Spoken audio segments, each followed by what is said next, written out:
Welcome back to F1 2017 Career Mode here, guys, and you join me for the Season 2 Brazilian Grand Prix. That's right, round number 19 on the calendar here. We are looking to close out Season 2 very, very soon at one of my favourite circuits on the calendar. You would expect us to go well here, given the fact that our car is, like I say, I keep saying this all the time, but it's more downforce and chassis oriented. That's exactly sort of what I've been working on the car recently, and that's of course, you know, my big focus going into the winter period. Going on to Season 3, we're going to look to fight for the Drivers' World Championship. Constructors, well, we know that's out the window because of Fernando, and we know that, you know, he's still not getting those engine upgrades. He's been buffed in other ways, but alas, we move in to qualifying for the Brazilian Grand Prix. I did a banker lap to start with, a 110.3. It had put me in 12th place.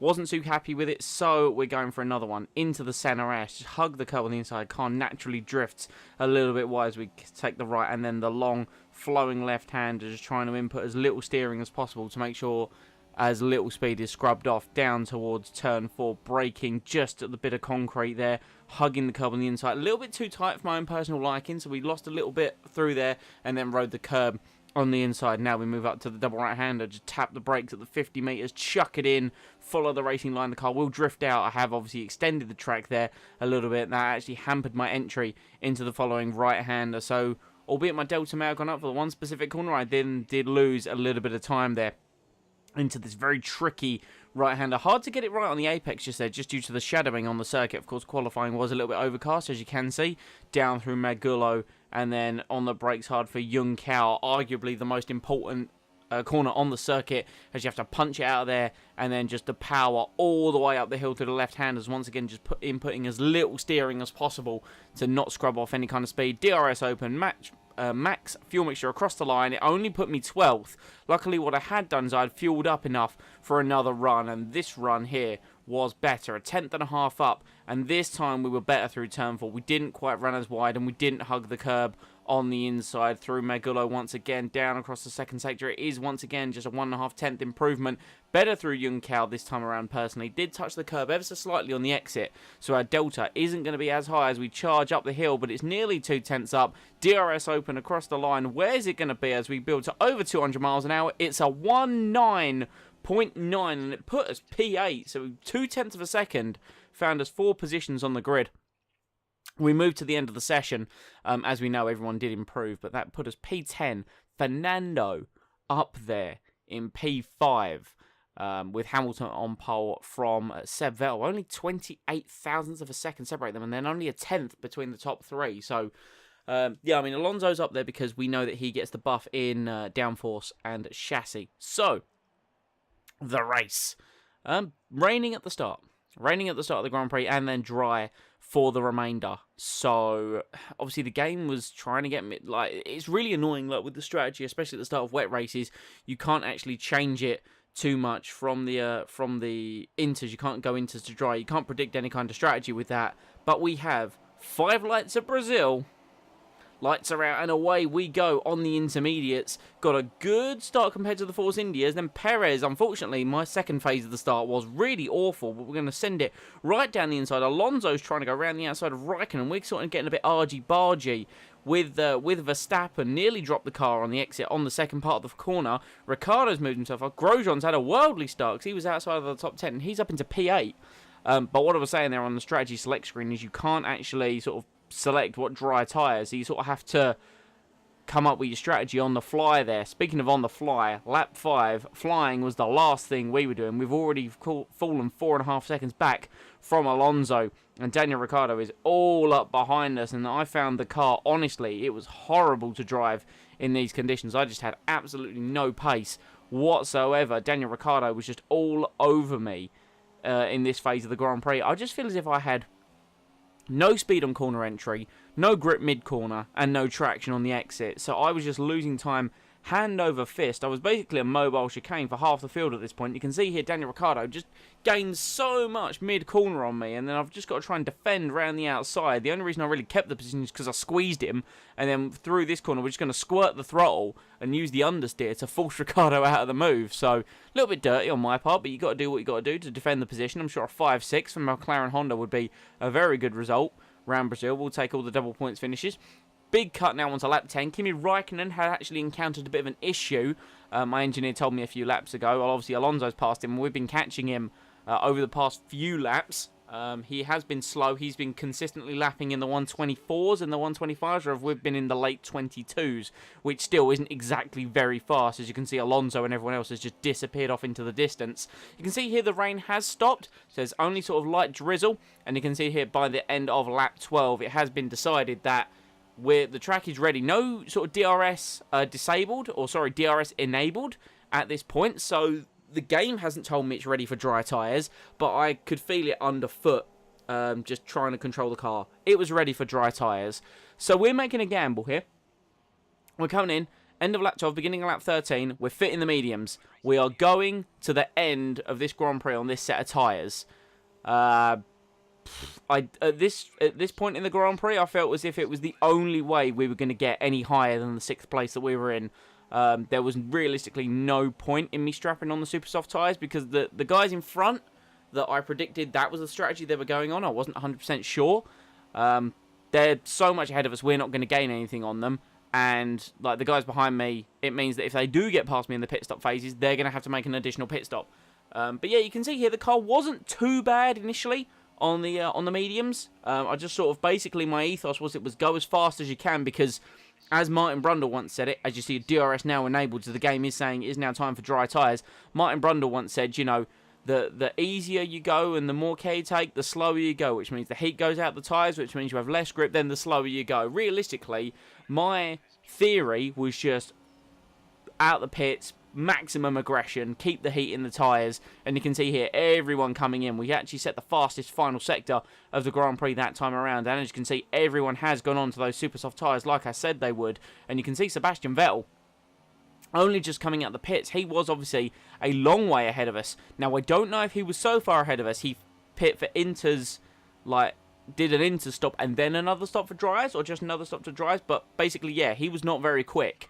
You can see our first quick lap is a 1:17.0. Now, of course, the track is still coming to us and everyone else at this point, but you can see, like I said, I wanted to jump positions. We're up into 5th. We've cleared Kimi Raikkonen in the pit stop phase, and you can see here Bottas now on his first fast lap is a 1:12.3, which is pretty damn fast. So I'm going to say Bottas is, of course, out on the super soft tyres and currently leading the Grand Prix from P3 on the grid. Vettel clearly in 4th. Alonso must be up in 3rd. Alonso with the fast lap, a 1:12.3, and then Vettel smashes that with a 1:11.6. We're going to come across the line on the mediums, and our first proper lap is a 1:14.4. Good. Good. Glad to see that we are nearly 3 seconds off the pace. Bottas next time around a 1:11.0. So yeah, pace setters are the Mercedes cars. But you can see here the track is still coming to us. It's just very green. A bit of grip is starting to come to us here. The times are tumbling. In a few laps' time, it will be almost as if it's a properly dry circuit and we're going to have maximum grip. Unfortunately, we have one Sergio Perez for company as we come down the main straight. Perez darting left and right. He's going to go for the inside. It's a 13.2 next time around. So we're, 2.2 seconds off the pace. Admittedly in a slower car and on 2 compounds harder tyres, but we battled Perez through the centre race and we're able to force him out wide before turn 3, so we're able to keep our 5th place. Hamilton down to 4th, interesting enough, so I'm not too sure what's going on with him. By lap 21, the sun has shone and Raikkonen is back on the charge. Like I said, we jumped him in the pit stop phases, and he, whatever issue he had, has clearly fixed itself, and he's now back to full racing speed. And I would imagine doing similar lap times to what we saw from Sebastian Vettel, so he's going to be very quick indeed. He's going to pull alongside us into turn 4. Can we keep the position against him? It's hard mid-corner. We squirt the throttle, but Kimi straight past me there. Caught me a little bit unawares, I'll be granted there. I didn't quite realise him to have so much grip mid-corner.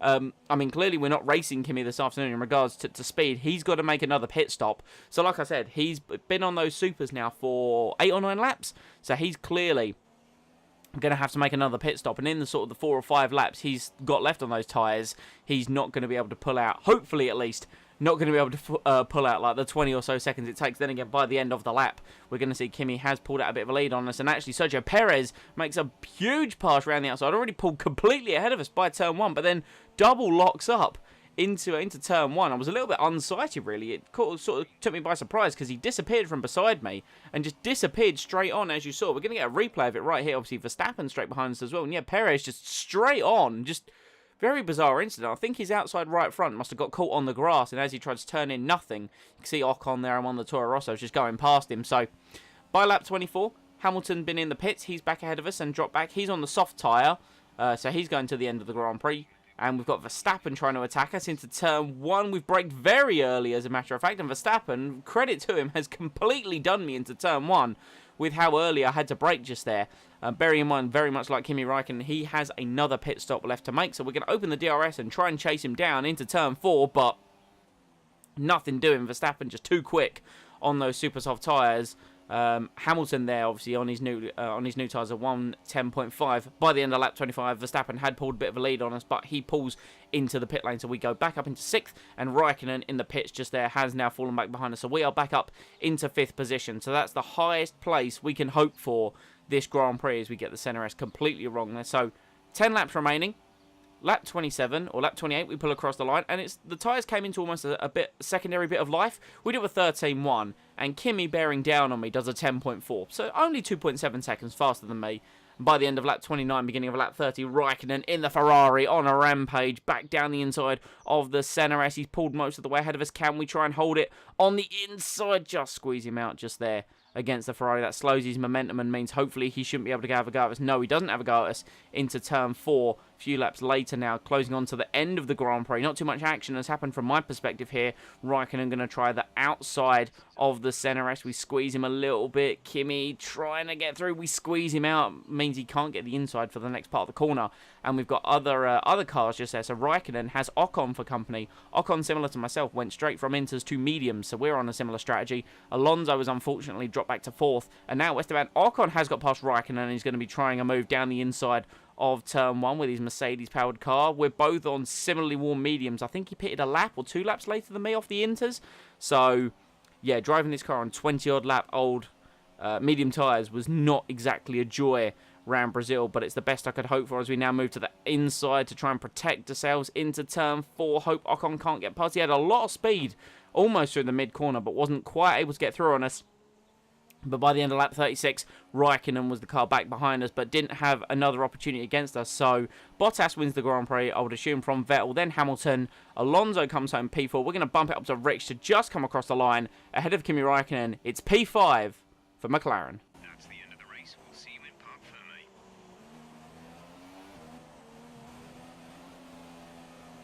And here are our podium drivers today after that excellent race. They've excelled here, as they so often do, and it's a well-deserved victory. Mercedes, then, are on top today.